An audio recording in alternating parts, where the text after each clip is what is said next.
J'ai à la fois aimé et détesté Wuthering Heights, la version de Emerald Fennell. Je vais commencer par ce que j'ai vraiment aimé. Ce sera pas très long, puisque j'ai aimé principalement les aspects techniques du film, mais il y a des choses qui m'ont vraiment troublé, sincèrement troublé, et m'ont mis très mal à l'aise. Premièrement, j'ai adoré l'esthétique du film. Je le répète tout le temps à tous ceux et à toutes celles qui veulent l'entendre. Je trouve que Emerald Fennell a vraiment une esthétique à elle, et qui s'est montrée dans Wuthering Heights. Wuthering Heights, c'est un vieux livre en termes de temps, c'est un livre du XVIIIe siècle de Emily Brontë, et elle l'a réadapté avec une esthétique particulière, un peu gothique, avec des couleurs très très vives, qui font vraiment du film une uchronie, et je trouve que c'est vraiment une uchronie réussie. J'ai juste adoré les couleurs, quoi. Ça donne des éléments hyper vifs, on a l'impression d'être dans un clip, on a à la fois l'impression d'être dans le clip The Fear de Lily Allen. Pour les connaisseurs, c'est un clip Barbie-esque, très fantasque, très fantaisiste, avec des couleurs roses partout, mais les paroles de la chanson sont très réflexives, quand même assez sombres pour certaines, et j'ai eu le même ressenti avec Wuthering Heights. Je trouve que j'ai eu l'impression, les couleurs, les décors, et notamment quand ils sont dans le château d'Edgar, donnent l'impression d'un conte raconté, renforce cette cinématographie typique d'Emerald Fennell que j'ai surtout vu dans Saltburn, mais moi que j'associe à sa façon de filmer les riches, quoi. Et j'ai trouvé ça très beau. Le film est joli. C'est un joli... On emploie pas assez souvent l'adjectif joli. C'est un joli film. Il y a des scènes qui sont hyper dramatiques et qui sont renforcées par le décor gothique un peu... Alors, j'ai parlé de Lily Allen. On a à la fois l'impression d'être dans le clip The Fear de Lily Allen et aussi d'être dans un clip d'Evanescence, quoi. Et je trouve que l'aspect gothique renforce l'aspect conte du film et l'aspect un peu satirique, un peu héroïque, emmené par une bande-son. Et ça, c'est le deuxième point que j'ai envie d'aborder.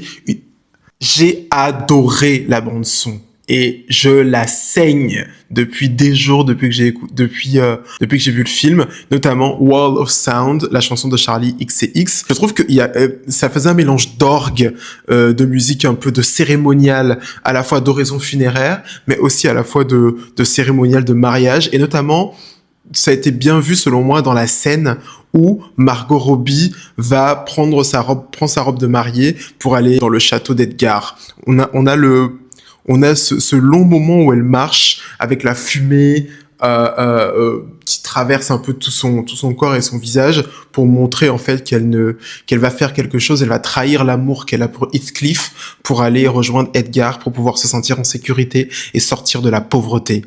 Et je trouve que juste Charlie XCX a tellement I'm hypnotized, guys. I loved it. Et c'est pour ça que les défauts que je vais mettre en avant tout à l'heure sont d'autant plus blessants et embêtants pour moi de le dire à haute voix, parce que l'aspect technique est top. Elle a vraiment su amener le film, et notamment dans son rythme. J'aime le rythme rapide de la première partie du film où on est entrecoupé des moments de fraternité et d'amour, et qu'on voit se développer entre Heathcliff et Catherine. Voilà.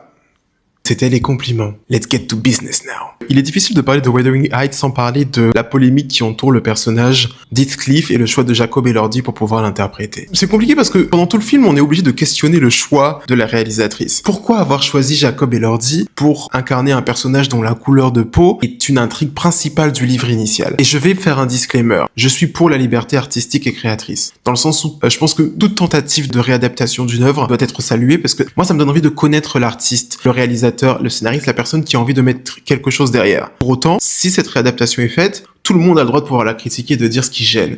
Et le choix de Jacob Elordi m'a gêné. Pourquoi ? Parce qu'en fait, ce qu'elle a laissé entrevoir dans ses entretiens et ses interviews et ce qu'elle dit, c'est que Jacob Elordi correspond à sa perception du désir. C'est lui qui est désirable dans le film. C'est son corps. C'est une perception classique et normée de la beauté, musclée. Il y a plusieurs plans sur son corps et tout, plusieurs plans où ils entendent gémir. C'est permanent, et j'y reviendrai, mais la perception de l'intimité m'a un peu gêné et ça m'a vraiment perdu même dans le film, parce que j'étais en mode alright, ok. Et donc c'est ça, quoi. Et je trouve ça dommage que juste pour pouvoir nous montrer les abdos de Jacob Elordi, on échangeait une intrigue. Ça dit beaucoup sur sa vision de la désirabilité, ce qui est désirable, ce qui est sexy, ce qui est attirant. I'm gonna get there. Il y a beaucoup de scènes intimes, et notamment dans la deuxième partie du film, qui m'ont dérangé, qui ont même été gênantes pour moi à regarder. Je ne connais pas l'intention de la réalisatrice derrière ces scènes intimes, mais en fait, la plupart d'entre elles m'ont beaucoup gêné, parce qu'en fait, on se demande juste pourquoi elles sont présentes, quoi. Et je vais plutôt me concentrer sur les scènes dans la deuxième partie du film où l'intimité est utilisée pour pouvoir se venger quand Heathcliff et Catherine s'affrontent à avoir blessé l'autre. Toujours dans cette idée de l'histoire d'amour passionnel et tout. Je parle notamment des scènes où il y a cette espèce de domination, de kink, de dégradation entre les deux, qui sont, je suis pas prude en fait, qui sont des sujets qui peuvent être excitants pour beaucoup de personnes et intéressants. Sauf que là, en regardant le film, j'ai tellement perdu, j'ai trouvé ça chiant. Et même, encore une fois, je reviens sur la conception du désir, et notamment pour le personnage d'Isabelle. Parce qu'en fait, dans le livre, elle est victime de violences de la part de Heathcliff. Ces violences sont romantisées dans le film.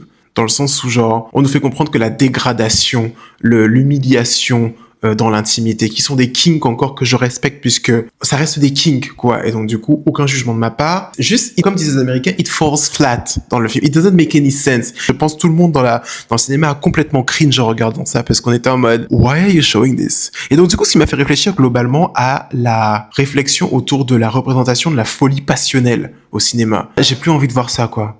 Genre, j'ai plus envie de voir d'histoire d'amour passionnel. Franchement, ça m'a rebuté. I don't know. Ce qui m'a le plus gêné dans le casting, c'est que je suis désarçonné par l'utilisation des personnages secondaires qui, pour moi, étaient les plus intéressants. Nelly, jouée par une fantastique Hong Shou, que j'aimerais voir dans des films où elle est la lead, parce qu'en fait, moi, je l'ai vue dans The Whale, et dans ce film principalement récemment, et elle jouait toujours en second rôle. Et elle est super dedans. But, littéralement, on n'a aucune backstory sur Nelly, on sait pas qui elle est, et le traitement des POC, People of Color, dans les films d'Emerald Fennell,